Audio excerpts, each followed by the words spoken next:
네, 오늘 오이코스 네 번째 시간입니다. 네 번째 시간 더불어 함께라고 하는 제목으로 말씀을 좀 나누도록 하겠습니다. 여러분 그 셜록 홈즈 소설 아세요? 셜록 홈즈라고 하는 유명한 소설이 있습니다. 재밌게 봤던 영화이기도 한데 몇 년 전에는 영국의 그 시리즈 드라마로 출연을 해서 전 세계적으로 인기를 끌기도 했던 셜록 시리즈가 있습니다. 이 셜록 홈즈는요 천재적인 추리력을 가지고 있어요. 그런데 성격은 아주 더러워요. 그래가지고 주변 사람들이 정말 싫어하는 사람이에요. 그래서 그 극 중에 보면 한 법의학자가 이 셜록 홈즈를 향해서 당신은 사이코패스야 이렇게 비판합니다. 근데 셜록 홈즈가요 콧방귀를 뀌면서 이렇게 얘기합니다. 나는 사이코패스가 아니라 소시오패스야 이렇게 얘기합니다. 그래서 그 대사를 보면서 사이코패스와 소시오패스가 뭐가 다른 거지? 이런 생각을 하게 되는 것입니다. 여러분 얼마 전에 그 개봉했던 영화 조커 보셨나요? 네. 작품성에 있어서는 굉장히 인정할 만한 그런 영화라고 생각합니다. 그런데 그 내용적인 부분을 봤을 때 참 슬픈 얘기들이고 또 미국 당국에서는 사실은 이 부분에 대해서 우려를 많이 표명했어요. 왜냐하면 예전에 그 다크나이트 시리즈가 이렇게 개봉했을 때 미국의 한 극장에서 한 남성이 극장에서요 총기로 난사해가지고 7명이 죽고 70명 가까이가 부상을 입은 사건 때문에 이번에 이 조커 상영을 두고 사실 논란이 굉장히 많았습니다. 다행히 그런 어려움들은 생기지 않았습니다만 조커는요 누가 봐도 사이코패스예요. 그래서 이 사이코패스와 소시오패스라고 하는 이 두 극단적인 캐릭터들이 영화상에서는 많이 등장하는데요. 사실 이 두 가지 다 이 정신의학과적인 용어로는 이렇게 되어 있습니다. 반사회적 인격장애 이렇게 되어 있어요. 반사회적인 인격장애 이렇게 합니다. 차이점을 이렇게 이야기를 합니다. 사이코패스는요 선천적인 유전적 요인이 크다 이렇게 말해요. 그래서 진짜로요 그 사람의 감정, 다른 사람의 감정을 읽을 수도 없고 동참할 수도 없어요.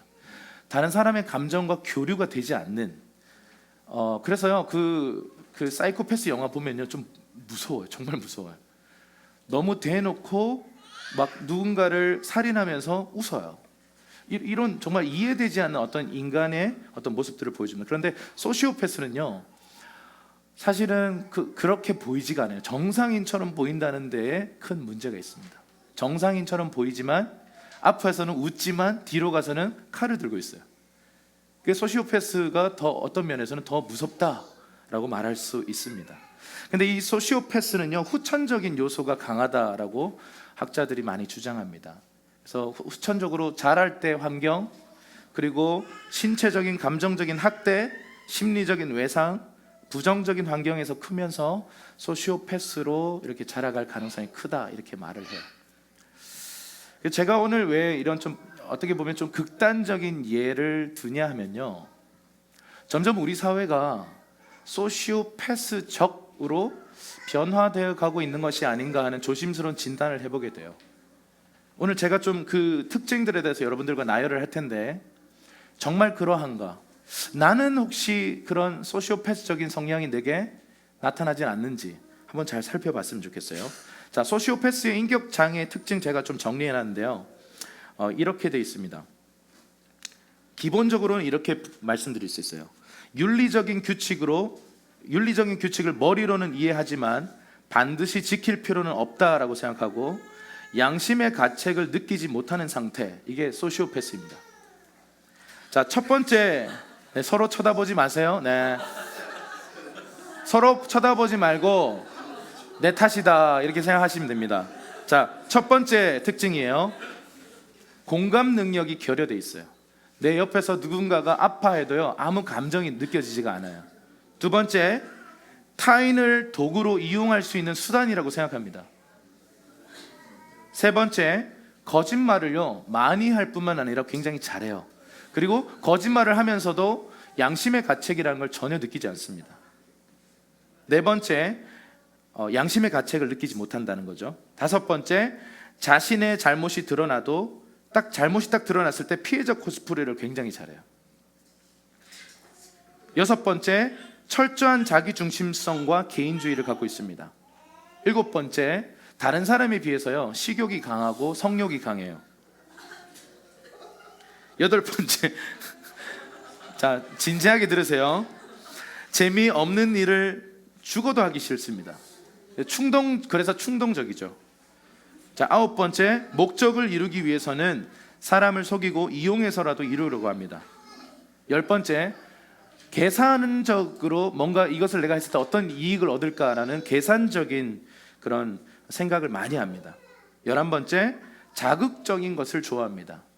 그래서 뭔가 익스트림 스포츠 이런 것도 굉장히 즐기죠. 12번째, 연민을 자아내는 동정심 유발에 굉장히 전문가들입니다. 13번째, 타인을 그래서 조정하는 거예요. 그래서 두 가지 형태로 나타나는데요, 히틀러와 같이 카리스마형으로 나타나기도 하고, 또 하나는 동정심 유발형으로 나타나기도 합니다. 좀 이제 뭐 막 웃기도 하고 서로 쳐다보고 너라고 그러기도 하고 그러는데, 여러분 극단적으로 조커들이 여기 계시진 않겠죠. 만약 계시다면 굉장히 무서운 일이에요. 네. 여기선 웃고 뒤로 가서는 막 정말 무서운 사람들인데, 제가 이 극단적인 사람들이 여기 있을 것이라고 전제를 하고 말씀드리는 건 아니에요. 근데 부분적으로나 어떤 내 심리적인 어떤 영역에서는요 소시오패스적일 수 있습니다. 실제적으로 통계적으로요, 이건 미국의 통계이긴 한데, 그래서 한국의 통계는 사실 없어서 미국의 통계에서 25명 중에 1명은 소시오패스랍니다.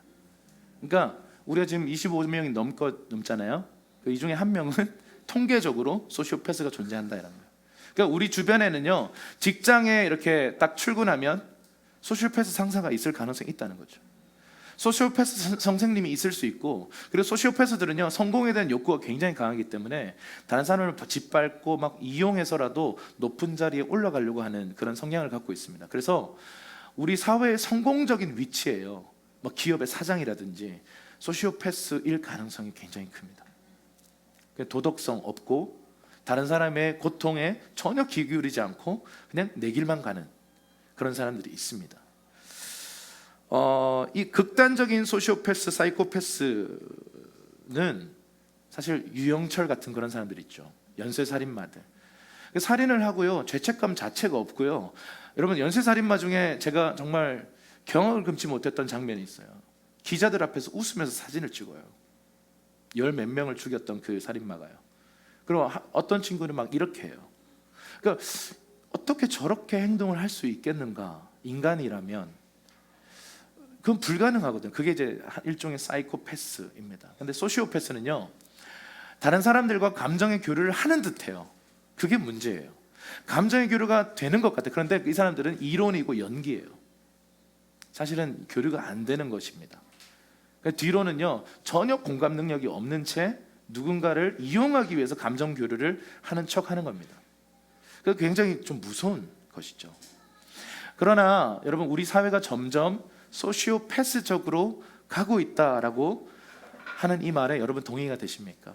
내 안에도 점점 타인에 대한 공감 능력이 떨어지고 양심의 가책이라는 것이 점점 내 안에서 사라져가고 있다면 내가 지금 소시오패스적으로 바뀌어가고 있다는 증거입니다. 성경에 그 얘기가 나와요. 디모데후서 3장 1절에서 5절입니다. 우리 큰 목소리를 한번 읽어볼까요? 시작. 그대는 이것을 알아라.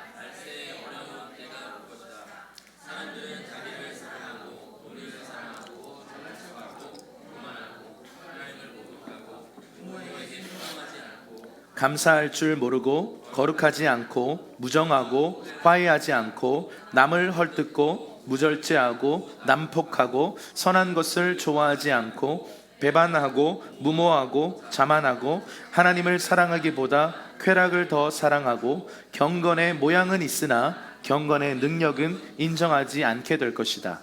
자, 마지막 때 이런 사람들이 많이 등장할 거라고 지금 얘기하고 있잖아요. 근데 이것의 특징의 대부분이요 소시오패스예요. 공감 능력을 상실해버리고 사랑할 능력을 상실해버리고 그냥 극단적인 이기주의와 개인주의로 그냥 다른 사람이 절대 필요하지 않은, 다른 사람이 필요하다면 나의 성공을 위해 필요한 거죠. 나를 위해 필요한 존재이지 다른 사람을 위한 나는 생각해 본 적이 없는 사람들이 소시오패스입니다. 여러분, 이 하나님께서 우리 인간을 창조하실 때 이렇게 창조하셨을까요? 절대 아니에요. 하나님 우리를 창조하실 때 그 원형, 오리지널 디자인이라고 하잖아요. 이 하나님께서 우리를 지으셨을 때 그 원형은요, 결코 우리가 혼자 살아가도록 창조하지 않으셨어요. 다른 사람을 이용하도록 창조하지 않으셨어요. 우리는요, 한번 따라 하실까요? 더불어 함께 살도록, 더불어 함께 걸어가도록 창조되었습니다. 아멘이십니까? 근데 우리가 왜 점점 이런 소시오패스적인 사회로 변화되어 가고 있을까요? 뭔가 지금 왜곡되고 삐뚤어지고 문제가 생기고 있다라는 것입니다. 자, 우리 고린도후서 13장 13절 한번 읽어볼까요? 시작. 주 예수 그리스도의 은혜와 하나님의 사랑과 성령의 교통하심이 너희 무리와 함께 있을지어. 자, 하나님의 원형이 뭔가? 그러면 하나님의 형상을 따라 우리를 지으셨다고 하는데, 그러면 하나님의 형상이 뭔가? 하나님의 이미지가 뭔가를 한번 좀 볼 텐데요. 먼저 여러분들과 먼저 얘기하고 싶은 건 뭐냐면, 하나님은 삼위일체세요. 3 in 1. 하나이신데 삼위를 갖고 계세요. 여러분, 이거는 제가 신학교 때 누누이 말씀드리지만 한 학기 동안 공부했거든요. 한 학기 공부한 결론, 교수님이 마지막 시간에 이렇게 얘기해요. 삼위일체 이해 못한다, 그냥 믿어라, 이렇게 얘기하시더라고요. 되게 좀 배신감을 느꼈는데, 여러분 이해 안 돼요. 우리 인간의 두뇌로요, 그 신적인 어떠함을 이해하려고 한다는 것은 사실은 좀 불가능한 얘기일 수 있습니다. 그럼 우리 안에 이 하나님의 그 신비, 삼위이면서 일체이신, 하나이시면서 삼위로 존재하시는, 여기 보면요, 성부, 성자, 성령이라고 하는 아버지와 아들과 성령으로 존재하신다라고 하는 거예요. 여러분 생각해 보세요. 신이신데 서로에게 위탁된 존재로 사시는 거예요. 아버지, 아들, 성령이라고 하는 이 패밀리로 그냥 독단적으로 그냥 아버지 혼자서 모든 걸 하는 게 아니고, 예수님 혼자서 모든 걸 하는 게 아니라 아버지, 아들, 성령께서요 하나가 되셔서 움직여 가시, 전 세계를 경영하신다라는 거죠. 여러분 이게 얼마나 비효율의 끝판왕이십니까? 저는 하나님 생각할 때요, 예수님 생각할 때, 하나님 나라의 방식을 생각할 때 비효율의 끝판왕이세요.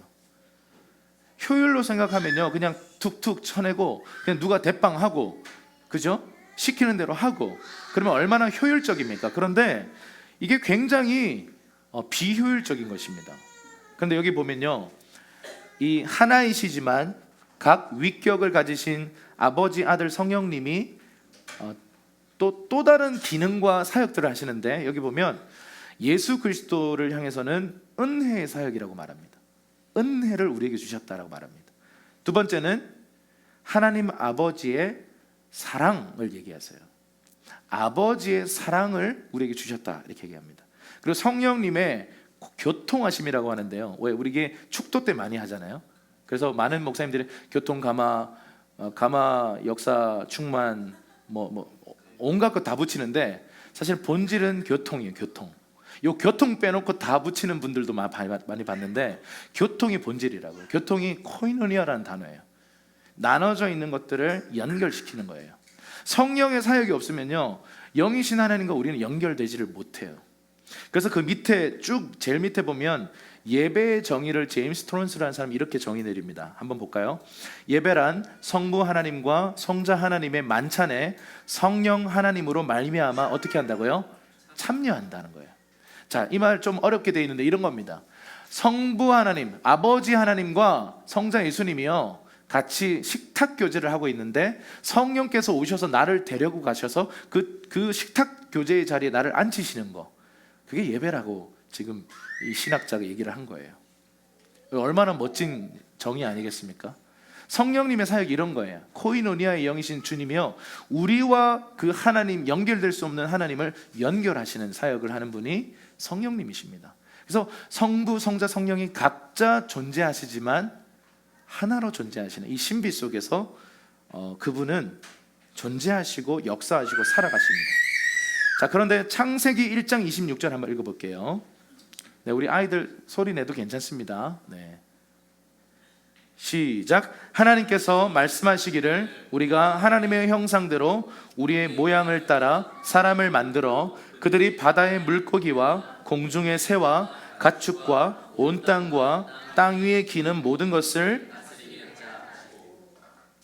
하나님께서 우리가 우리의 형상대로 우리 모양을 따라 사람을 만들자 이렇게 말씀하셨어요.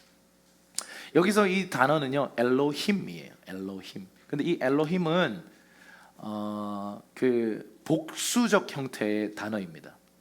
그러니까 그래서 우리라고 지금 표현을 한 거예요. 우리가 우리의 형상을 대로 우리의 모양을 따라 사람을 만들자 이렇게 했어요. 이 말은 뭐냐면 복수형으로 존재하시는 하나님께서 하나가 되셔서 사역하신 거예요. 그게 사람을 만든 겁니다. 하나님께서 하나님의 모양을 따라 우리 인간을 지으셨는데요, 그 말은 뭐냐면 우리를 지으실 때 하나님의 그 속성과 이미지와 그분의 특성들을요 다 심어 두셨는데, 그게 뭐냐면 성부, 성자, 성령으로 존재하시는 것처럼 우리도 혼자 살아가는 것이 아니라 더불어 함께 살도록 우리를 창조하셨다 이 말입니다. 요한 1서에 이런 말씀이 있습니다. 한번 읽어볼게요. 시작. 하나님이 우리를 사랑하시는 사랑을 우리가 알고 믿었노니 하나님은 사랑이시라. 사랑 안에 거하는 자는 하나님 안에 거하고 하나님도 그의 안에 거하는. 하나님을 명사로 이렇게 지칭한 경우는 없어요. 대부분 형용사입니다. 하나님이 영화로우십니다. 하나님이 아름다우십니다. 이렇게 형용사로 붙이는데 유일하게 하나님을 향해서 명사로 붙인 이 영역이 뭐냐면 하나님은 사랑이다 예요. 하나님 사랑이십니다.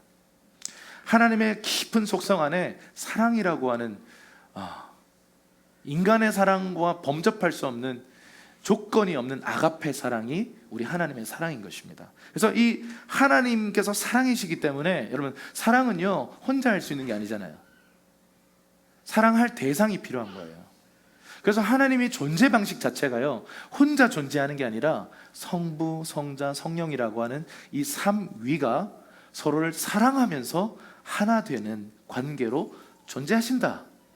그 이미지를 따라 우리 인간을 지으셨다. 이 말은 여러분이 지금 혼자 살아가지 않고 불편하지만 형제들과 함께 살고 가족들과 함께 살아가고 또 오늘 이 오이코스라고 하는 이 영적인 가족들과 함께 살아가는 것이요 하나님이 우리를 만드신 목적이라는 거죠. 우리를 그렇게 지으셨다는 거예요. 제가 지난번 말씀드렸지만 요즘은 혼족들이 많아지잖아요. 혼밥, 혼영, 혼운. 혼운이 뭐예요? 혼자 운동, 혼자 영화 보고 혼자 밥 먹고 혼자 살아가요. 그러면서 너무 좋다 그런 커뮤니티가 또 있어요. 혼족들. 가끔 저도 동참하고 싶네요. 네, 할렐루야. 저는 제 인생 안에 25세 이상부터요 뭐 이렇게 혼자 있어 본 적이 별로 없는 것 같아요. 그래서 가끔씩 외부 사역 갈 때가 저는 깊은 안식을, KTX를 타면요 주님의 임재가 있어요. 와, 이렇게 있으면서 깊은 묵상이 일어나고요. 너무 좋다. 만약 그게 1박을 해야 되는 일정이면 할렐루야, 너무 좋아, 너무 좋아요. 저만 그런 게 아닙니다. 우리 결혼한 형제들이 기뻐하는, 그런 진심으로 기뻐하는 경우가 있는데 아내가 친정에 간 날. 아이라고요? 네. 네. 뭐 이렇게 서로 쳐다보지 맙시다. 네. 뭔가 이렇게 공동체적으로 존재하는 건 스트레스가 있어요. 힘들어요. 부딪히고 갈등이 일어나요. 제가 말씀드리잖아요. 오이코스, 우리가 지금 나이스한 관계에서 더 깊은 관계로 들어가면 분명 부딪힘이 온다. 분명 갈등이 온다. 그럼 그거 무서워서 공동체 안 하겠다. 갈등이 무서워서 난 결혼 안 하겠다. 갈등이 무서워서 나는 사람들과 관계하지 않겠다.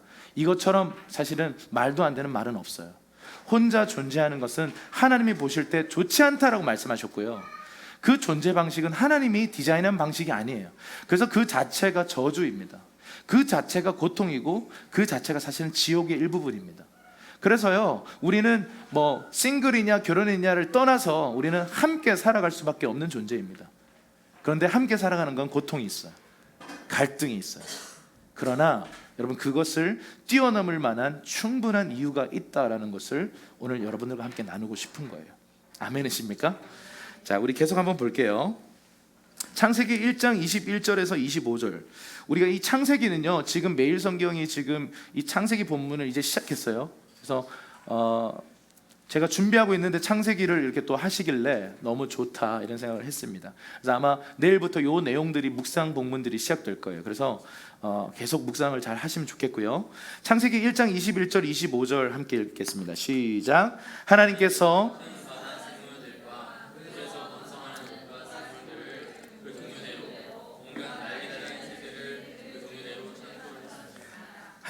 보시기에 좋았습니다.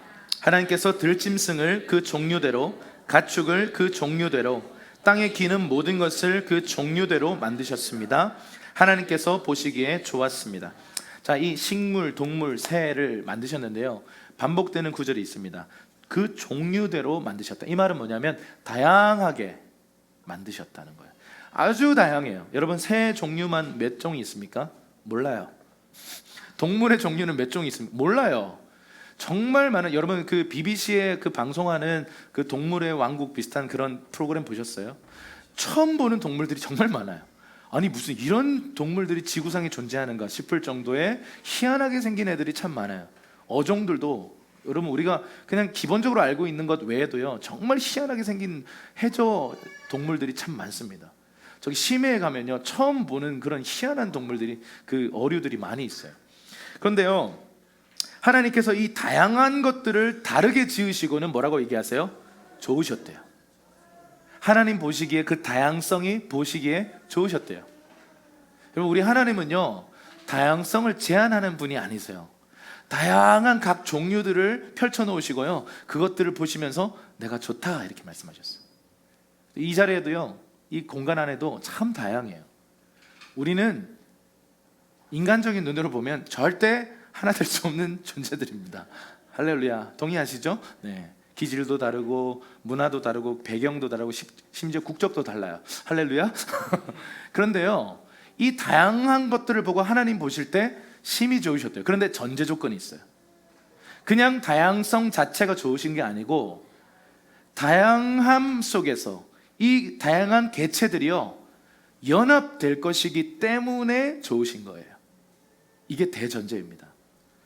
그 밑에 있는 우리 창세기 2장 18절 한번 읽어볼까요? 시작. 사람이 혼자 있는 것이 좋지 아니하니 내가 그에게 알맞는 돕는 사람을 만들어 주겠다. 아멘. 하나님이 사람이 혼자 살아가는 걸 보고 좋지 않으셨다 그래요. 이것도 지금 개체로서 분리되어 있는 상태잖아요. 그런데 이건 좋지 않으셔요. 근데 하나님이 이 좋지 않음 때문에 좋음으로 데려가려고 뭘 하세요? 뭐 하세요? 그 개체에서 뭔가를 떼내요. 분리를 또 해요. 이 아담의 갈빗대 하나를 딱 취해서 여자를 만드셨다 이렇게 얘기해요. 분리잖아요. 그런데 이 분리가 아름답다, 좋다 이렇게 말씀하신 거예요. 왜요? 둘이 하나가 될 거기 때문이에요. 여러분, 그래서 하나님께서 천지를 창조하실 때 천지 창조에 나타난 이 패턴은요, 메시지예요. 창조를 향한, 우리 인생을 향한, 우주를 향한 하나님의 목적이란 말이에요. 다양하지만 그 다양성을 보면서 심히 보기에 좋으셨대요. 근데 그 이유는 이 다양한 것들이 어우러질 거기 때문이에요. 하나로 연합될 거기 때문에 그 개체가, 개인이 아름답다, 좋다 이렇게 말씀하신 거예요. 오늘 이 혼자 살아가는 이 아담을 향해서요, 좋지 않다. 이건 단순히 그냥 지금 결혼관계, 물론 결혼관계에 대한 얘기를 기본적으로 하는 것입니다만, 요즘 결혼 자체에 대해서도 회의를 느끼고 결혼을 하지 않겠다라고 선언하는 젊은 아이들, 네, 젊은 그룹들이 있습니다. 저는 결혼 안 할 거예요. 예, 무슨 말인지 압니다. 그리고 때로는 우리 기혼자들도 그냥 뭐 이런 혼자 살아갈 걸, 이런 막 후회하는 그런 순간들이 분명히 많이 웃으시는데 있어요. 네. 분명히 있습니다. 왜냐하면 함께 살아가는 것이 우리 인간 편에서는 어려워요. 진짜 힘듭니다. 제가 15년 살았잖아요. 할렐루야. 최종 결론은 심히 좋습니다. 그런데 그 과정을 이렇게 생각해 보면 정직하게 끔찍한 순간들이 있어요. 아, 정말 더 이상은 안 되겠다. 그래서 결혼 생활의 그 위기가 3년, 5년, 7년, 10년 뭐 이렇게 흔히들 얘기합니다. 근데 저희는 그 흔히들 얘기하는 기준대로 위기가 왔습니다. 3년, 5년, 7년, 10년. 정말 힘들더라고요. 그래서 정말 인간적인 많은 생각들도 하고 막 싸우기도 하고 막 그랬습니다. 근데 그 과정들을 최종적으로 지나서 지금 와서, 그리고 앞으로 더 살아가겠죠. 주님 앞에 서게 되는 날이 있겠지만, 지금도 제 마음속에는요, 그 모든 과정을 지났지만 이 결혼관계, 공동체로 살아가는 것, 제가 25세 이후에 공동체를 개척하는 바람에 저는 공동체를 떠나서 살아본 적이 없거든요. 근데 공동체 때문에 울고, 공동체 때문에 많이 아팠고, 공동체 때문에 너무 힘들었지만, 지금도 저의 마음속에 정직한 답은요, 공동체가 답이에요. 가정이 답입니다. 아마 지금 사람들마다 온도차가 있겠지만 이것이 지금 우리에게 신음으로 자리 잡은 분들이 있을 수 있어요. 그런데 여러분, 이 시기를 넘어가 보세요. 그리고 하나님께서 우리를 하나 되도록 부르신 그 부르심 안으로 들어가 보세요. 그러면 주님이 토브, 심히 좋다라고 말씀하신 그 의도를 경험하는 때가 분명히 올 것입니다. 여러분, 그 밑에 그 네모 박스 한번 보세요. 미로슬라브 볼프라고 하는 신학자가 있어요. 이 사람이 이런 얘기를 합니다. 창조 이야기는 단순히 분리하기가 아니라 많은 분리가 나타나거든요. 분리하고 결합하기예요. 그러니까 결합을 위한 분리예요. 연합을 위한 개체라는 뜻입니다. 각자의 정체성을 구성하는 경계는 장벽이면서 동시에 다리다. 자, 이 말 조금 어려운데요. 각자 개체가 존재하잖아요. 그런데 개체와 개체가 이렇게 서로 연결되어 있을 때 개체와 개체가 나눠져 있다는 말은 장벽임이라는 말이에요. 그러면서 동시에 다리라는 말이에요. 개체가 존재하는 이유는 연결되기 위함이다, 이 말입니다. 그냥 떨어져서 분리로 끝나는 게 아니다, 이 말이죠. 그래서 이 신학자가 얘기하는 정체성의 정의를 보세요. 정체성이라고 하는 것은 이것입니다. 타자와의 구별짓기의 결과이면서 동시에 타자와의 관계를 내면화한 결과다. 자, 타자와의 관계에서 내 정체성이 생긴다, 이 말입니다. 여러분, 정말 그렇습니다. 지금 하준이가 이제 3살이 됐는데, 이 아이가 자신의 정체성을 발견하는 건 어떤 방식이냐면 엄마 아빠를 보면서예요. 누나들을 보면서예요. 아, 내가 여기 가족이구나. 자기가 하는 거 없어요. 지가 하는 거는 소리치기, 집어 던지기, 뭐 이런 거밖에 없어요. 그런데 그냥 아버지를 보면서, 어머니를 보면서, 누나들이 막 자기를 기뻐하는 걸 보면서, 아, 내가 사랑받는 존재구나, 아, 내가 기쁨을 받는 존재구나 라는 것들을, 정체성을 인식해 가는 거예요. 여러분, 정체성이란 것은요, 혼자 나는 사랑받는 사람이야 이렇게 정체성 못 생겨요. 누군가가 나를 사랑해 줘야, 아, 내가 사랑받는구나, 난 그런 존재구나, 나는 사람들에게 기쁨이 되는 존재구나, 이거를 인식하게 되는 거예요. 그런데 이거 반대로 누군가가 나를 미워하고 누군가가 나에게 저주의 말을 하면서 컸어요. 그럼 그 사람의 정체성은 어떻게 되겠습니까? 끔찍하죠. 그런 정체성을 갖고 살아요. 그래서 이게 상처, 쓴뿌리라고 해서요, 쓴뿌리는 이런 영역입니다. 나 혼자만 괴롭게 하는 게 아니라 이 쓴뿌리가 돋아나서 다른 사람도 더럽힌다라고 성경은 얘기하거든요. 이 말은 이런 거예요. 나는 절대로 사랑받지 못할 거야 라고 하는 강한 믿음을 갖고 있는 사람은요, 진짜 사랑하기가 힘든 사람이 돼버려요. 그냥 어렸을 때부터요, 나는 정말 하찮은 존재야 라고 자기 자신을 믿고 있었다면요, 그 사람이 가는 곳곳마다 사람들이 자신을 하찮게 대해요. 결국 내가 나를 대하는 방식이 타자가 나를 대하는 방식으로 이어집니다. 이게 굉장히 영적인 거예요. 그래서 거울을 보고, 이 심리학에서도요, 나는 사랑받는 존재야, 거울을 보면서 자기를 칭찬하고 좋은 말을 해주라 그러잖아요. 이게 사실은 어떤 부분에 있어서 굉장히 중요한 부분이에요. 내 정체성이요, 누군가의 말이나 상황이나 상처 때문에 일그러져 있다면 다시 이 성경이 말하는 올바른 정체성을 향해서 내 거울을 보고요, 나 자신을 향해 선포해 주는 게 굉장히 중요해요. 더 좋은 것은 이 믿음을 가진 서로가, 이 오이코스가 서로를 향해서 성경이 말하는 그 존귀한 정체성을 서로에게 말해주는 거, 그게 굉장히 중요합니다. 그래서 여러분, 우리가 블랙 유머 이런 것들은 하지 맙시다. 막 깎아내리면서 막 서로를 웃기려고 하는 거, 그런 거 있잖아요. 네 얼굴이 견적이 뭐 이러면서 이런 거 있잖아요.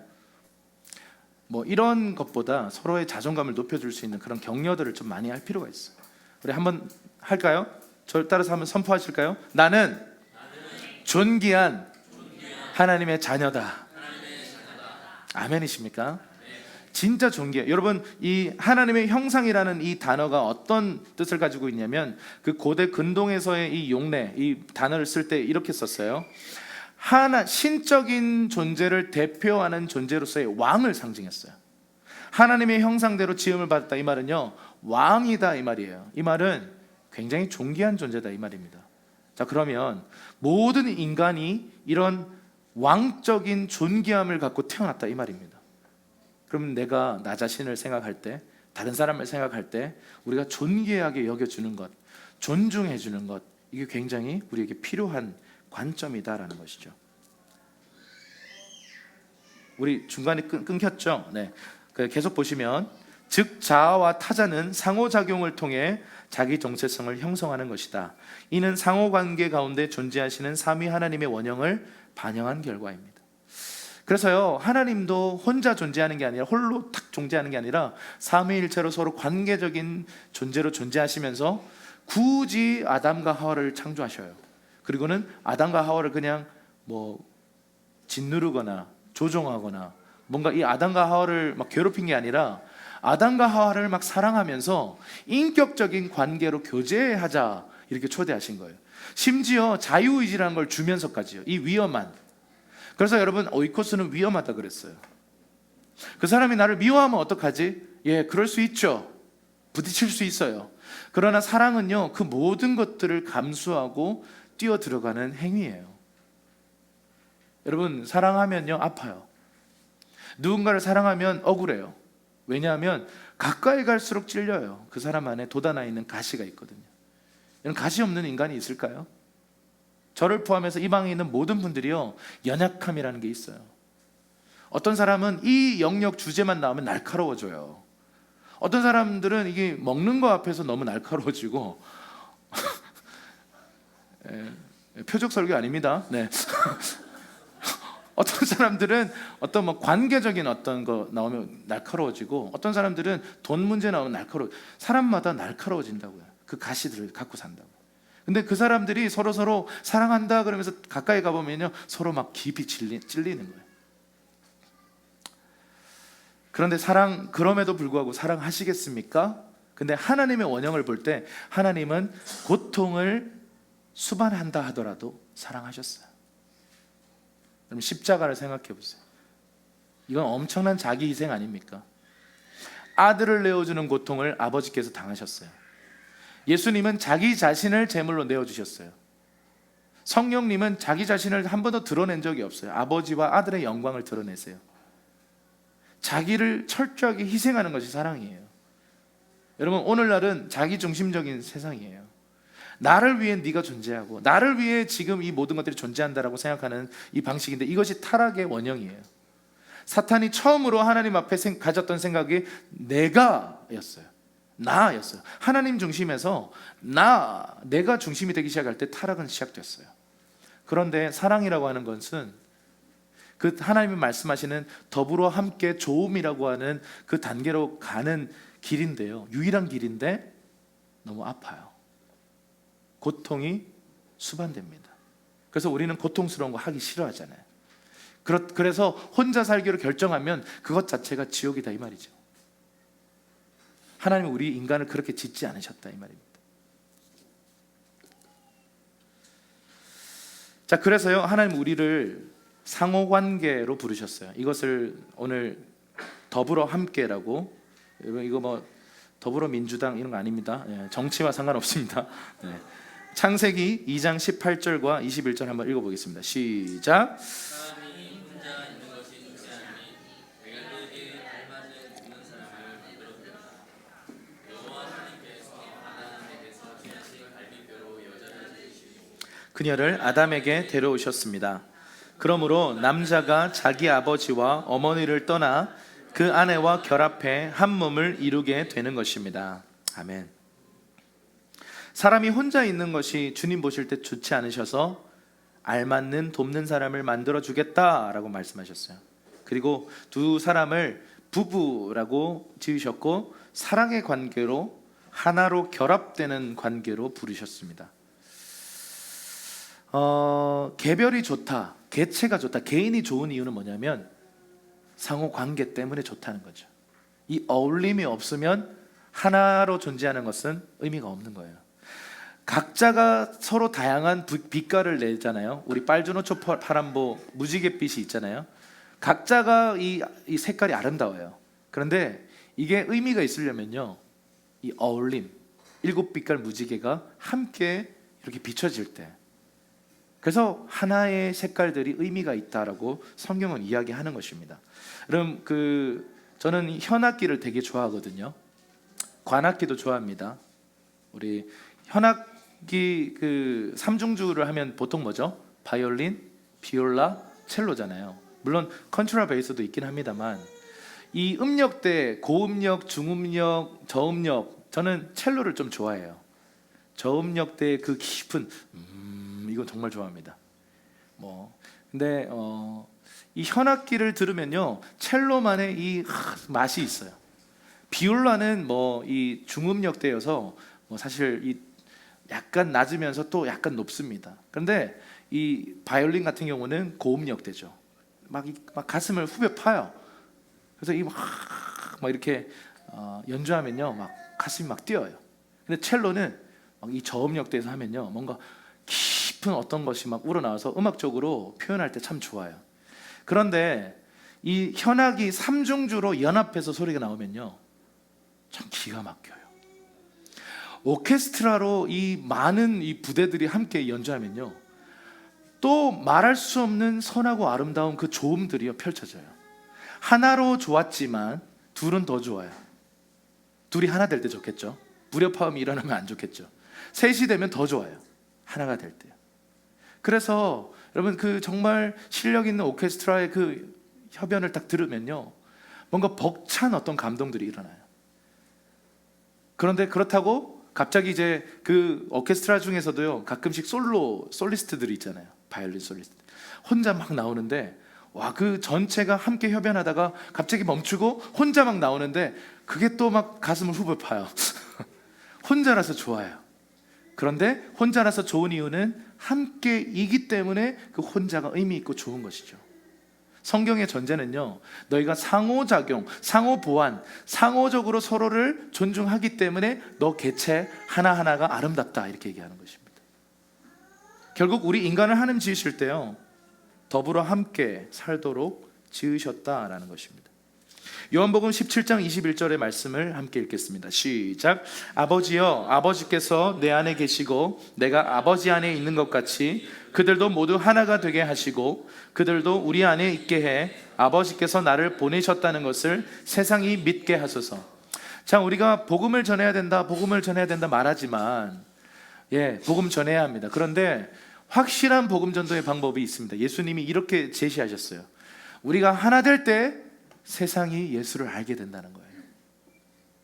우리가 진정으로 협연을 일으키기 시작하면요, 이 좋음과 아름다움이 세상이 보고 놀랜다라고 얘기해요.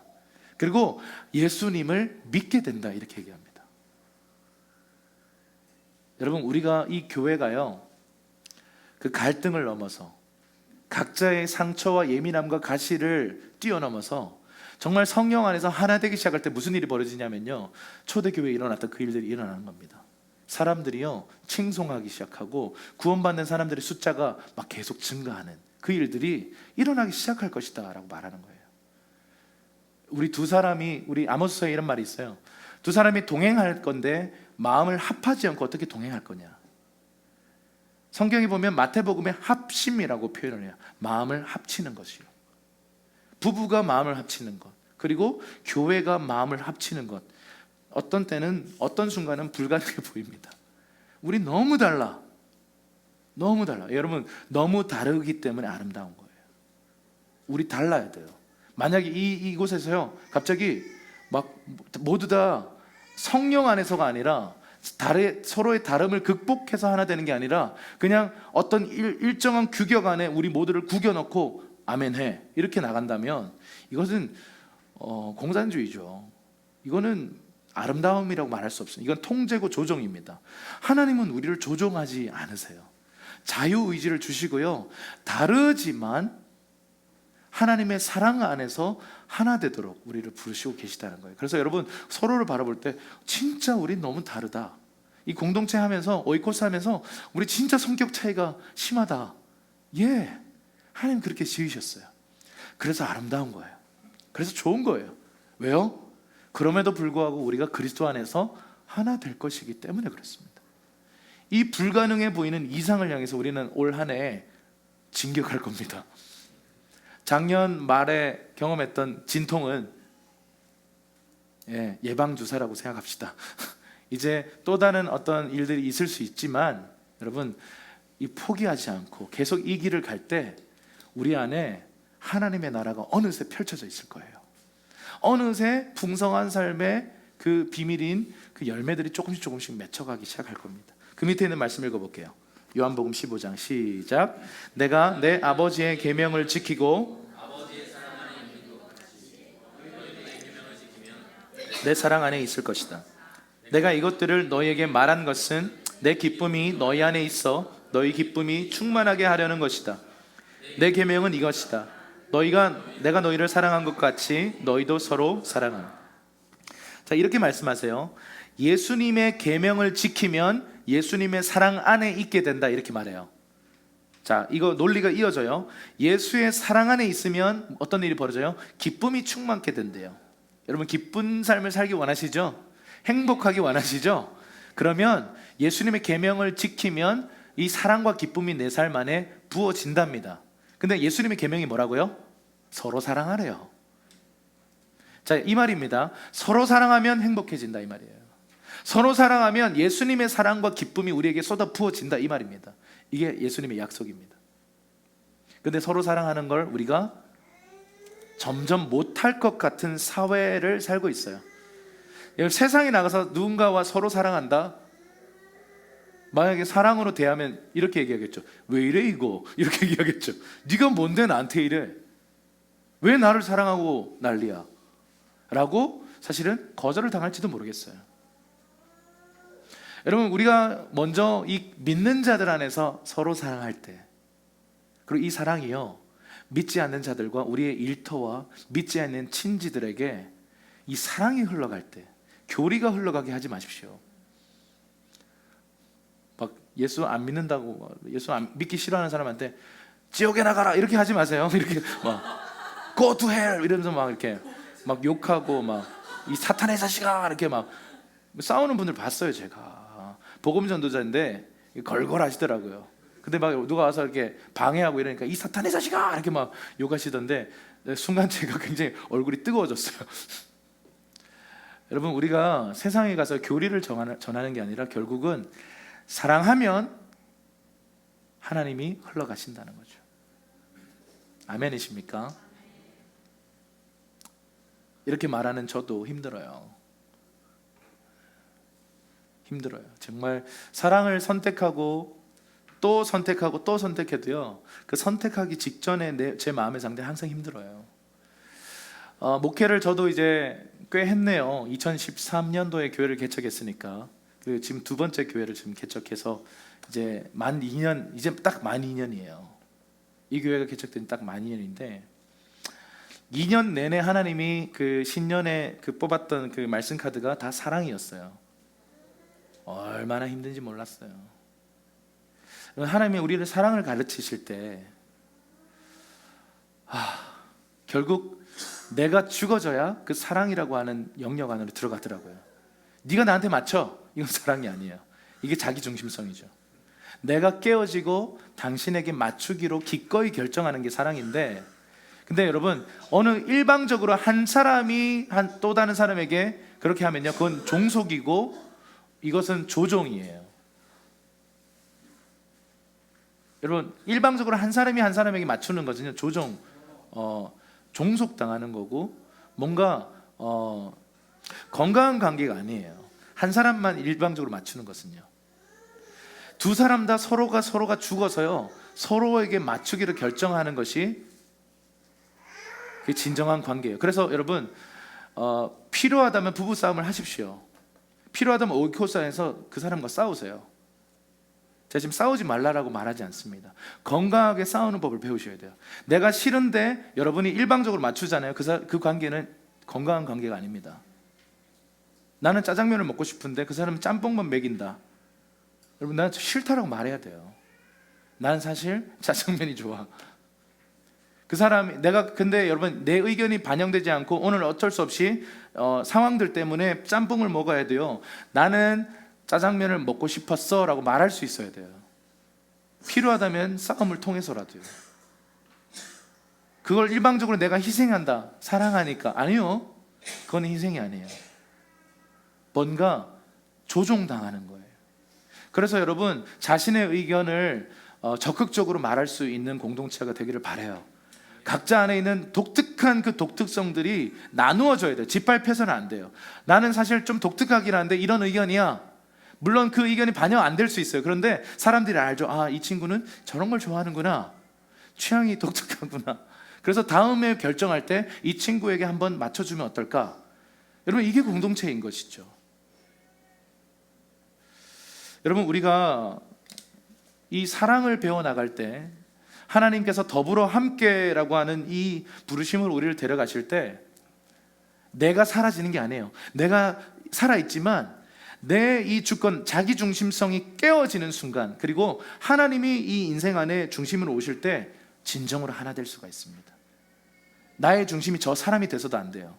하나님이 되실 때 이 사람과 내가 진정으로 하나 될 수 있다는 거죠. 그래서 부부 사이, 공동체 사이에서요, 그 우리 아내, 남과 여 사이에 주님의 십자가가 서 있어야 하나 될 수 있지, 이 사람에게 내가 무조건 맞춰야지, 이건 사랑이 아닙니다.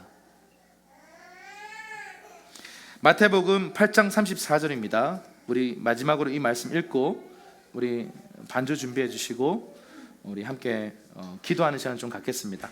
마태복음 8장 34절 시작. 누구든지 나를 따라오려거든 자기를 부인하고 자기 십자가를 지고 나를 따를 것이니라. 아멘.